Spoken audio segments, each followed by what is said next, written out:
Čau! Vai tev ir sāpes, kuras tu nezini, kam izstāstīt? Vai tev ir situācijas, kur tu nezini, pie kā vērsties? Vai pat tu esi mamma vai tētis, kurš meklē izēju savām situācijām?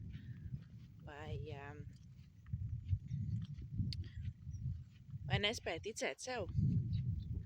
Ej pie tēva, ej pie debes tēva. Viņš tev uzklausīs. Viņš ar uz gudrību, viņš tev dos padomu. Un, ja man kāds saka to, ka hei, bet tu jau nedzirdi viņu, tu viņu neredzi, kā tu vari iet pie tā, ko tu neredzi? Un Bībelē ir teikts, svētīgāk ir tie, kas neredz, bet tic. Un tā arī ir. Jo te, ka mēs ejam pie cilvēkiem, cilvēki citreiz mūs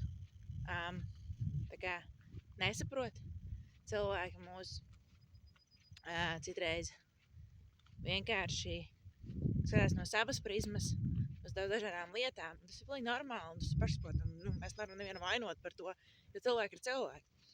Un citreiz cilvēki arī izmanto šīs mūsu sāpes pret mums. Un citreiz ir tā, ka mēs noslēdzamies, jo mēs nevēlamies neko vairs nevienam stāstīt, jo neviens mums nevar palīdzēt, un mēs esam izmisuši. Un mums liekas, ka kāda jēga vispār dzīvot. Bet man atkal nāk pants galvā par to, ka Kristus man ir ieguvums dzīvot. Jēga man dzīvot ir Kristus. Un mirt man ir ieguvums. Ja es tā dēļ Jēzus Kristus. Un tas ir stāsts par to, ka tu nemeklē izēju pie cilvēkiem. Tu nemeklē izēju pie apstākļiem.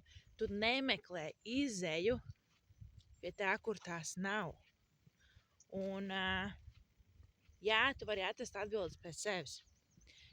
Tu vari atrast atbildes runājot ar cilvēkiem. Bet primārais, kur tu vari atrast atbildes, ir pie Dieva.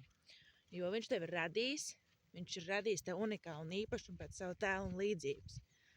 Un dzīvē, kad mums kaut kas neveicās, es teiktu, ka katrai situācijai ir savs iemesls. Katrai situācijai ir savs risinājums. Un lai arī citreiz mums ir tā, ka mēs negribam dzirdēt šo patiesību, bet citreiz mēs aizspiežam ausis kā mazi bērni un negribam dzirdēt, kas ir tas, ko Dievs mums vēlas pavēstīt. Šodien, vakar, pirms gada, rīt vai pēc 10 gadiem.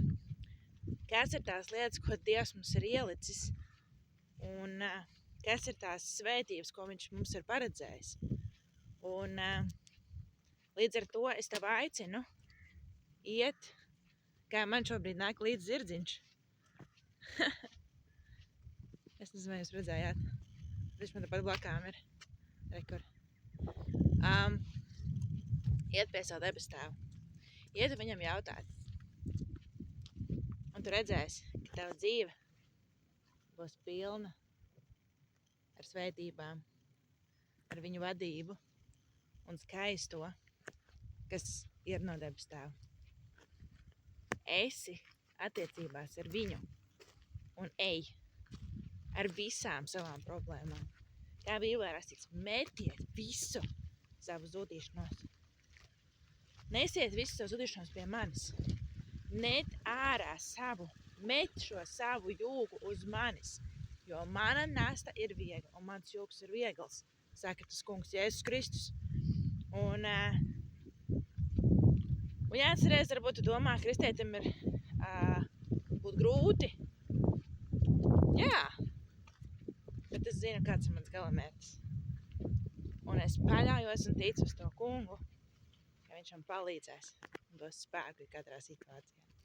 Tā kā, jā.